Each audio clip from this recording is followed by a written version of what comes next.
Morning my dear students and my dear followers. నేను నిన్న చెప్పినట్టుగా grouping of ledgers which helps you to become a perfect and senior accountant.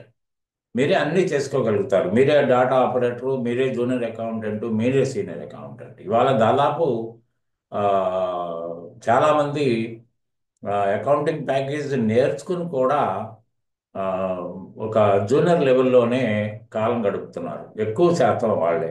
కానీ దానికి వాళ్ళలో ఉన్నది ఏంటంటే, నేను రిపోర్ట్స్ చదవటం, రిపోర్ట్స్ ఎలా తయారు చేయాలో తెలియదు నాకు. కాబట్టి నాకు జూనియర్ పొజిషన్ తోటి సరిపెట్టుకుంటా ఉండే రిపోర్ట్స్ మీరు చేయట్లేదు. మీరు ఆ, కేవలం సిస్టమ్ అడిగిన విధంగా మీరు డెబిట్ క్రెడిట్ చేసేటప్పుడు యొక్క గ్రూప్స్ని, అంటే ledger, asset, liability, expenditure, income అనేది మీరు చెప్పగలిగిన పక్షంలో ఆటోమేటిక్గా సిస్టమే తయారు చేస్తుందని ఆ, మీకు తెలియకపోవటం ఏంటి? ఖచ్చితంగా మీకు తెలియాలి. ఎందుకంటే సిస్టంలో అకౌంట్స్ చేసి అందుకే ఆటోమేటిక్గా మనకి ఇన్స్టెంట్గా రిపోర్ట్స్ తయారు చేయడం, యాక్యురేట్గా తయారు చేయడం అనేది ఆ, దానికి తెలుసు. కానీ మనం దాన్ని పాటించలేకపోవడం దురదృష్టకరం. సో అందుకని ఏంటంటే, ఇది కనుక మీరు పాటించగలిగినట్టయితే, ఈ ఫ్రీ క్లాసెస్ కనుక మీరు అబ్జర్వ్ చేసి ఫాలో కాగలిగితే, డెఫినెట్గా మీరు ఒక మంచి పెర్ఫెక్ట్ అకౌంటెంట్ అవుతారనే దాంట్లో సందేహం మాత్రం లేదు. So coming to the chapter, నేను చెప్పినట్టుగా మనకి రెండు గ్రూప్స్ ఉండి మనం అకాడమిక్ కోర్సులు చదివినప్పుడు కూడా క్యాపిటల్, రెవెన్యూ. క్యాపిటల్ వచ్చినప్పటికీ దాన్ని రెండు భాగాలుగా చేశారు: capital receipts and capital expenditure. అంటే క్యాపిటల్ రెసీట్స్ అంటే మీకు sources of funds, sources of funds, that is liability అంటాం మనం. ఎందుకంటే ఆర్గనైజేషన్కి డబ్బు యొక్క ఆవశ్యకత ఉంటుంది. ఎందుకంటే వాళ్ళ ఆలోచన ఏంటి, ఆర్గనైజేషన్ యొక్క ఆలోచన ఏంటి, ఒక వ్యాపారాన్ని ఎంచుకొని దాన్ని స్టార్ట్ చేసి దాన్ని నడపాలి. దాన్ని నడపాలి అంటే ఖచ్చితంగా కొంత ఫండ్ అవసరం ఉంది. అది క్యాష్ రూపంలో కానీ, గూడ్స్ రూపంలో కానీ, సర్వీస్ రూపంలో కానీ ఏదో రకంగా ఫండ్ అవసరం ఉంటుంది. ఆ ఫండ్ని సేకరించి మనం దాని ద్వారా మనం మన వ్యవహారాన్ని ముందుకు నడిపిస్తాం. ముందుకు నడిపించిన తర్వాత మన అవసరం తీరిపోయిన తర్వాత కానీ, లేకపోతే మనం ఇచ్చిన వాగ్దానం ప్రకారం కానీ మన డబ్బులు, వాళ్ళ దగ్గర తీసుకున్న డబ్బులు మనం వాపస్ చేయాలి. లైబిలిటీ అంటే బాధ్యత. అంటే తిరిగి తీసుకున్న దానికి you are at liability to repay the amount which was taken to develop yourself. అంతే అంతే. కాబట్టి ఏంటంటే అది మనం తీర్చాల్సిన బాధ్యత. దాన్ని మనం సోర్సెస్ కూడా అంటాం. సోర్సెస్ అంటే ఆధారం. అంటే బిజినెస్ చేయడానికి ఆధారం ఏంటి? డబ్బే. డబ్బు ఏ రకంగా వస్తుందంటే, ముందు ఒక ప్రొపరేటర్ ద్వారా వస్తుంది. ప్రొపరేటరు కూడా ఈ బిజినెస్ ఆర్గనైజేషన్కి ఒక థర్డ్ పర్సన్ కింద లెక్క. మీరు చదువుకున్నారు కూడా, ఇంటర్మీడియట్ చదువుకున్నారు. సెపరేట్ బిజినెస్ ఎంటిటీ కాన్సెప్ట్ అండి. అంటే బిజినెస్ వేరు, వ్యక్తులు వేరు. అంటే ఓనర్ కూడా ఒక డిఫరెంట్ వ్యక్తే. కానీ అతనికి ఒక ఇంపార్టెన్స్ ఏంటంటే, ఓనరు ఓనరు పెట్టుబడిలోంచి తన అవసరాలకి తిరిగి వాడుకోవచ్చు. బిజినెస్ అవసరాలకి తనకు తేవాల్సిన అవసరం ఉంటుంది. తర్వాత ఆ, లాభాలు మొత్తం కంప్లీట్ ఎవరికి ఆ, ఏ విషయం చెప్పకుండా, ఎవరికి పంచకుండా కూడా మొత్తం తనే అనుభవించి హక్కు అతనికి ఉంటుంది. అట్లని ఒకవేళ అనుకోని విధంగా ఏదైనా లాసెస్ సంభవిస్తే ఆ లాస్ని భరించాల్సిన అవసరం కూడా ఆ ఓనర్కే ఉంటుంది. అంటే అతను కూడా ఒక రకమైన ఇన్వెస్టరే. ఏది ఆర్గనైజేషన్కి అతను కూడా ఒక రకమైన ఇన్వెస్టరే. కాబట్టి ఏంటంటే మనం బ్యాలెన్స్ షీట్లో లయబిలిటీ సైడు ఫస్ట్ ప్లేసు మీకు క్యాపిటల్ ఇన్వెస్ట్మెంట్కే వస్తుంది. ఎందుకంటే ఆయన గారు వచ్చి కాస్త డబ్బులు తీసుకొస్తే కానీ బిజినెస్ స్టార్ట్ కాదు. ఆయన లాస్ట్ పర్సన్గా ఉండే అవకాశం లేదు. ఫస్ట్ పర్సనే ఆయన ఎంటర్ అయిన తర్వాతనే మిగతా వ్యవహారాలు. ఆయన ఎంటర్ అయితేనే రేపటి రోజున ఆయన్ని చూసి ఆ, ఆయన యొక్క క్యారెక్టర్ను స్టడీ చేసి అప్పులు ఇచ్చేటోళ్ళు అప్పులు ఇస్తారు, సరుకులు అరువుకి ఇచ్చేటోళ్ళు అరువు ఇస్తారు, సర్వీస్ చేసేటోళ్ళు చేస్తారు. కాబట్టి ఏంటంటే ఆయన ఎంట్రీ మాత్రం ఫస్ట్ అవుతుంది. సో ఆయన ముందు ఎంటర్ అవుతాడు. ఆయన ఎంటర్ అయిన తర్వాత బిజినెస్ నడుపుకుంటూ పోతాడు. మనం మామూలుగా అకౌంటింగ్ సైకిల్లో మీరు నేర్చుకున్నది ఏంటి? ఒక జర్నలైజేషన్ అంటే రికార్డింగ్, అంటే ఏమి జరిగింది, ఎప్పుడు జరిగింది, ఎందుకు జరిగింది, తర్వాత జరగటం వల్ల ఫలితం ఏమొచ్చింది, అంటే ఏదన్నా అప్పులోళ్ళకి మనం బాకీ ఉన్న చోట అప్పులు తీర్చామా, లేక రావాల్సిన చోట డబ్బులు వచ్చినాయా, ఆ, తర్వాత వచ్చేసేసి మనకి దీనివల్ల ఏదైనా లాభం కానీ నష్టం కానీ సంభవించిందా అనేది ఒక జర్నల్ ఎంట్రీస్ ద్వారా తెలుస్తుంది, ఏంటంటే రికార్డింగ్ వల్ల తెలుస్తుంది. ఉన్నారా? కాబట్టి ఏంటంటే రికార్డింగ్ లేకుండా వ్యవహారాన్ని స్టార్ట్ కాదు. ఎందుకంటే అకౌంటింగ్ వ్యవహారం ఈ జర్నల్ ఎంట్రీ తోటే స్టార్ట్ అవుతుంది. జర్నల్ ఎంట్రీ తోటి కేవలం జర్నల్ ఎంట్రీ చేసినంత మాత్రాన బిజినెస్ యొక్క స్థితిగతులు కానీ లాభ నష్టాలు కానీ తెలిసే అవకాశం లేదు. ఎందుకంటే దాన్ని సెపరేట్గా ఒక కేటగరైజేషన్ చేయాలి. అంటే కొనడానికి ఎంత ఖర్చు పెట్టాడు, అమ్మకం వల్ల ఎంత వచ్చింది, పెట్టుబడి రూపంలో ఎంత వచ్చింది, ఇతరత్ర తెచ్చిన అప్పుల పరిస్థితి ఏంటి, మనకి సర్వీస్ చేసిన వాళ్ళకి ఎంత ఇచ్చాము, ఇంకా ఎంత ఇవ్వాలి, ఇవన్నీ కూడా మనం తెలియాలంటే ఒక క్లాసిఫైడ్ బుక్, క్లాసిఫికేషన్ అంటే డివిజన్, డివిజన్తో కూడుకున్న book, that is what is called as ledger. A classified book is otherwise called as ledger. లెడ్జర్లోకి ఈ డాటా అంతా మనం ట్రాన్స్ఫర్ చేయాలి. దాని తర్వాత మనం బ్యాలెన్స్ చేయాలి. ఏంటంటే మనం సపోజ్ 1,00,000 రూపాయల సరుకులు తెస్తే అప్పుడో 25,000 అప్పుడో 25,000 ఇస్తే 50,000 ఇచ్చాం. అంటే ఈ రోజున మన యొక్క స్థితి తెలుసుకోవాలి అంటే మన యొక్క వేరే అమ్మాయి అనే క్వశ్చన్ కనుక వేసుకున్నట్టయితే దాన్ని ఆన్సర్ పొందాలి అంటే ఖచ్చితంగా ఇవాళ మనం ఇవ్వాల్సిన బాకీలు ఎన్ని ఉన్నాయి, ఇంకా నికరంగా ఇవ్వాల్సిన బాకీలు, అట్లనే నికరంగా మనకు రావాల్సింది ఏముంది, అట్లనే మన దగ్గర కొన్న సరుకుల్లో అమ్ముడు పోకుండా ఉన్న మిగిలిన సరుకు ఎంత, ఉన్నారా, మనకి ఇంకా మనకి రావాల్సిన బాకీల లిస్టులో ఏముంది, మన దగ్గర ఉన్న నగదు నిల్వ ఏంటి, అట్లనే బ్యాంకులో ఉన్న డబ్బులు ఏంటి, తర్వాత మనం ఎక్కడన్నా సెక్యూరిటీస్ పెడితే ఆ డిపాజిట్లు ఎక్కడెక్కడ ఉన్నాయి, ఎంత ఉన్నాయి, ఇవన్నీ వివరాలు మీకు అన్ని అంటే లెడ్జర్ ద్వారానే లెడ్జర్ని మీరు otherwise called yes king of records, king of records. ఎందుకంటే ఆయన దగ్గరే మొత్తం ఈ సమాచారం అంతా ఉంటుంది. నరా అది అక్కడి నుంచి మాత్రమే మనం సమాచారం సేకరించి ఆ సమాచారం ద్వారానే మనం యొక్క financial reports, that is balance sheet and profit and loss account మనం చేర్చుకోగలుగుతాము. కాబట్టి ఏంటంటే ఆ, దాని తర్వాత మీకు ఆ,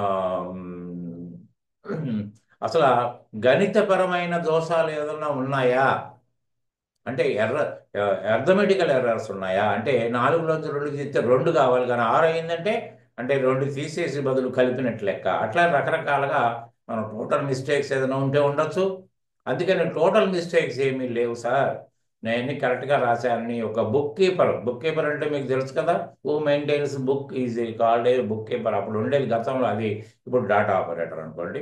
సో ఆ విధంగా అతను వర్క్లో ఎక్కడ కూడా లోటు లేదని నిరూపించుకోవడానికి ఒక ట్రయల్ బ్యాలెన్స్ అంటే ఏంటంటే టెస్టింగ్ ది బ్యాలెన్సెస్. ట్రయల్ అంటే టెస్టింగ్ ది బ్యాలెన్సెస్ అంటే నేను చేసిన గణిత పరంగా నేను చేసిన ప్రాబ్లం అంతా కరెక్ట్గా ఉందని చెప్పుకోవడానికి తయారు చేసి ఇది ట్రయల్ బ్యాలెన్స్. ట్రయల్ బ్యాలెన్స్ తర్వాత మీకు profit and loss account, balance sheet. అంటే ఎక్కడ వరకు ట్రయల్ బ్యాలెన్స్ వరకు బుక్ కీపర్ మెయింటెనెన్స్ చేస్తాడు. తర్వాత ఆ డేటాను తీసుకుని ఇంకేదైనా అడ్జస్ట్మెంట్లు ఏదైనా ప్రావిజన్స్ ఏమైనా ఉంటే చేసుకుని దాని తర్వాత ఒక అకౌంటెంట్ అనే వ్యక్తి, అండ్ అకౌంటెంట్ అంటే ఎవరు, who is skilled to prepare the financials and can interpret the reports to the management or tax authorities or the bankers who ever need them. అతను మాత్రమే అకౌంటెంట్ అంటారు. అతను అకౌంట్స్ అతనికి డేటా తీసుకుని చేస్తాడు. అంటే దీంట్లో 2 భాగాలు ఏంటి, book keeping division and accounting division. అన్నారా? అయితే అయితే ఇక్కడ ఏమైంది మీకు, ట్రయల్ బ్యాలెన్స్ తర్వాత profit and loss account, balance sheet అనేది మీరు అకౌంటింగ్ సైకిల్లో ఇప్పుడు కూడా మీకు గుర్తుండి ఉంటుంది. కానీ ఇక్కడ నేను దాన్ని ఒక ఒక ఆర్డర్ను మార్చి నేను బ్యాలెన్స్ షీట్ తోటి మీతో డిస్కషన్ మొదలు పెడతాను. ఎందుకు బ్యాలెన్స్ షీట్తో మొదలు పెట్టాలి, ప్రాఫిట్ అండ్ అసలు ఆ ప్రాఫిట్ అండ్ లాస్ అకౌంట్ దాకా వెళ్ళాలి అంటే ఒక యజమాని అనేవాడు రావాలి, యజమాని అనేటువంటి డబ్బులు బట్టి రావాలి, ఆ డబ్బుల తర్వాత సరుకులు కొనుక్కోవాలి, ఇవన్నీ ఉన్నాయి. అసలు యజమాని అకౌంట్ ఒక బ్యాలెన్స్ షీట్లో ప్లేస్మెంట్ ఉంటుంది ఆయనకి. సో కాబట్టి ఏంటంటే అసలు డబ్బులు ఆ, రావడం, ఆ డబ్బుల్ని వినియోగం ఇవన్నీ చూపించాలంటే బ్యాలెన్స్ షీట్కి సాధ్యం అవుతుంది. కాబట్టి నేను ముందు బ్యాలెన్స్ షీట్ తోటే స్టార్ట్ చేస్తాను. స్టార్ట్ చేస్తే ముందు మీకు లైబిలిటీసు, అసెట్స్, దీంట్లో డెబిట్ క్రెడిట్ అనేది ఉండదండి. This is a statement. అకౌంట్కి మాత్రమే డెబిట్ క్రెడిట్ ఉంటుంది. ప్రాఫిట్ అండ్ లాస్ అకౌంట్కి డెబిట్ క్రెడిట్ అనే పదాలను వాడతాము కార్నర్లో, కానీ ఇక్కడ దీనికి డెబిట్ క్రెడిట్ అని ఉండదు. సరే, ఇటు సైడు మీకు లైబిలిటీస్ సైడు లెఫ్ట్ సైడు, అటు సైడు అసెట్స్ సైడు ఉంటాయి. లైబిలిటీస్ సైడు ఫస్ట్ ఎంట్రీ మీకు క్యాపిటల్ అనే పదంతో స్టార్ట్ అవుతుంది. దానికంటే ముందు నేను చెప్పగలిగింది ఏంటంటే మీకు ఈ నోట్స్లో మొత్తం ఉంది.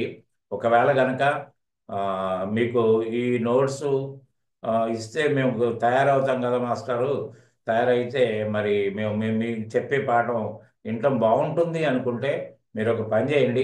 ఇప్పటివరకు మీరు నా ఛానల్ సబ్స్క్రైబ్ చేయకపోతే సబ్స్క్రైబ్ చేసి ఆ, మీరు ఒక రిక్వెస్ట్ వాట్సాప్లో పెట్టండి. పెడితే నేను మీకు ఈ పీడిఎఫ్ పంపిస్తాను. పీడిఎఫ్ పంపించి పక్కన పడేయటం, డిస్కంటిన్యూ అవ్వడం కాదు. నిజంగా ఆ శ్రద్ధ మీరు వహిస్తే మీకోసమే, నా కోసం కాదు, నేను టైం మీకోసం ఆ, కేటాయించుకుని చెప్తున్నాను. కాబట్టి చదివితే దీనివల్ల మీకు ఉపయోగం ఉంటుందన్న ఉద్దేశంతో ఉన్నాను. అటువంటి నిజమైన ఆ, ఇది ఉంటే మాత్రమే నన్ను అడగండి, నేను మీకు పంపించి ఏర్పాటు చేస్తాను. మీరు సబ్స్క్రైబ్ చేయండి, సబ్స్క్రైబ్ చేయండి. ఎందుకంటే సబ్స్క్రైబ్ చేయటం వల్ల మీకు ఎప్పుడు వీడియోలు అన్నీ కూడా మీకు నోటిఫికేషన్ ద్వారా వచ్చేస్తాయి. కాబట్టి ఆ పని చేయండి. మీరు రిక్వెస్ట్ పెట్టండి, నేను I will send the PDFs. కానీ అది తర్వాత ఏంటంటే దీంట్లో ముందుగా నేను లైబిలిటీ సైడ్ స్టార్ట్ చేసే ముందు టోటల్గా మీకు 2 గ్రూపులలో 4 గ్రూపులు అయినాయి. క్యాపిటల్ గ్రూపు, రెవెన్యూ గ్రూపులని, క్యాపిటల్ గ్రూప్లో రెసిప్ట్స్ అండ్ పేమెంట్స్, రెవెన్యూ గ్రూప్లో కూడా రెసిప్ట్స్ అండ్ పేమెంట్స్ చేశారు.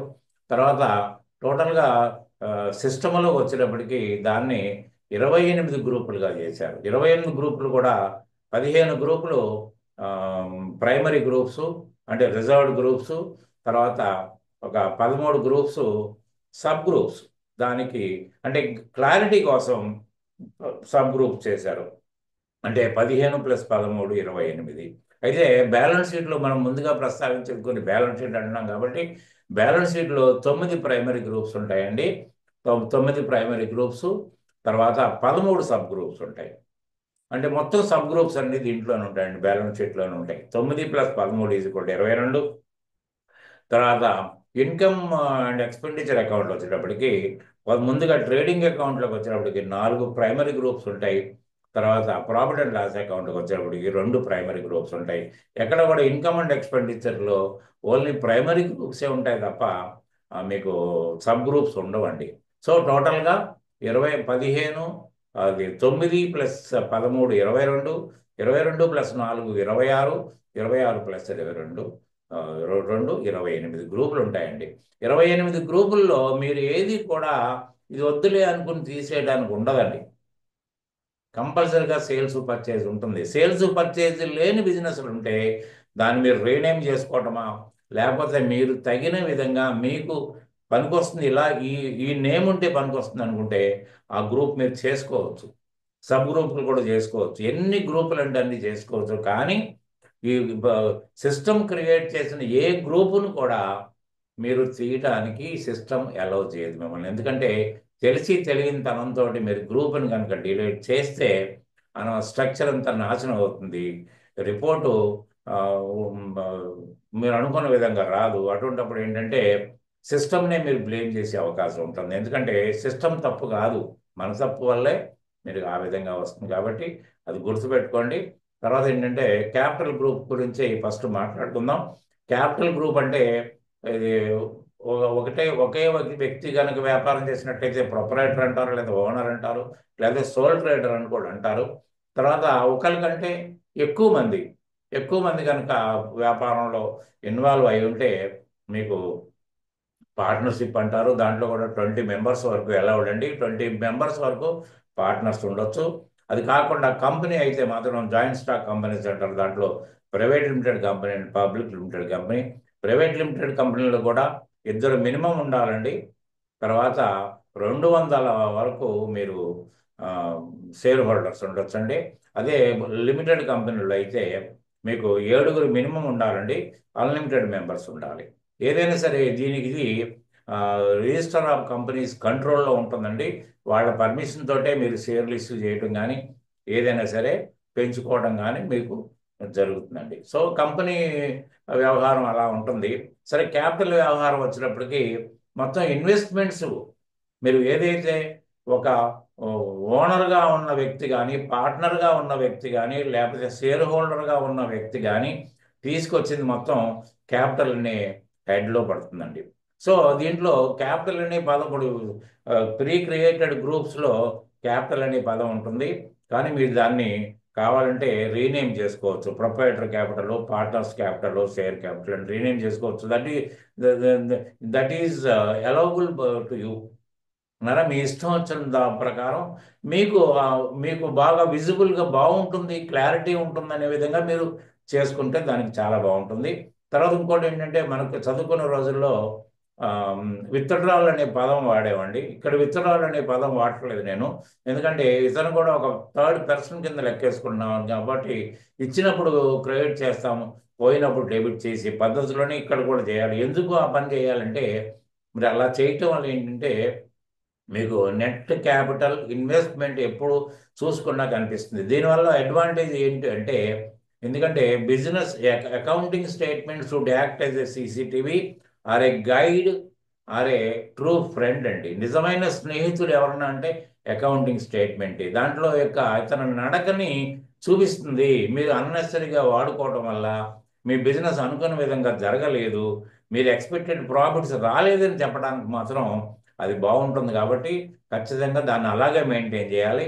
అతను వాడుకోనివ్వండి, అతను ఫ్యామిలీ మెంబర్స్ వాడుకోనివ్వండి, అంటే అతను చెప్తేనే ఫ్యామిలీ మెంబర్స్కి డబ్బులు ఇస్తాము, లేదా అతను సొంత అవసరాలకి ఎల్ఐసి పేమెంట్ చేయడం కానీ, ఎవరికైనా లోన్ తీర్చడం కోసం కానివ్వండి, తర్వాత పిల్లల స్కూల్ ఫీజులు, ఇంకోటి ఫంక్షన్లకు ఏది ఖర్చు పెట్టుకున్నా అతను తరపున ఖర్చు పెట్టుకుంటే అది అతనికే డెబిట్ చేయాలి. తర్వాత ఇంకోటి కూడా ఏంటంటే, అతనికి కాకుండా ఇంటి వ్యక్తులు ఎవరైనా కూడా ఫాదర్ కానీ మదర్ కానీ తర్వాత వైఫ్ కానీ ఎవరు పెట్టుబడి పెట్టినా అది అన్సెక్యూర్డ్ లోన్ అవుతుంది తప్ప క్యాపిటల్గా ఎప్పుడు అనుకోకూడదు. క్యాపిటల్ అంటే అతను ఇన్వెస్ట్మెంట్ చేసిందే క్యాపిటల్, కానీ అతని ఫ్యామిలీ మెంబర్స్ పెట్టింది మాత్రం క్యాపిటల్గా కాదు.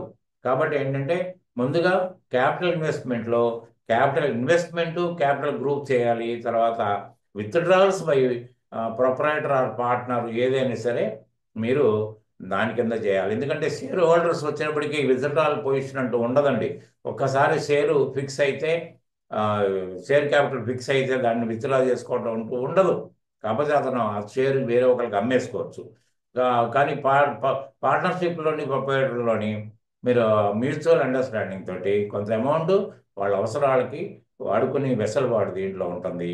అది కంప్లీట్ డెబిట్ చేసినట్టయితే కంప్లీట్ మీకు నెట్ క్యాపిటల్ పొజిషన్ ఎప్పటికప్పుడు కనిపిస్తుంది. తర్వాత ఇప్పుడు ఎలా అయిపోయిందంటే, ఎక్కువ లెంగ్త్ ఉంటే కూడా ఎవరు కాన్సన్ట్రేషన్ చేయడం మానేశారు. కాబట్టి నెక్స్ట్ రేపు దీని సబ్ గ్రూప్ ఉంది, ఆ సబ్ గ్రూప్ గురించి మాట్లాడుకుందాం. ఈ రోజుకి ఈ వీడియోని ఎండ్ చేస్తున్నాం. Thank you very much. Good day.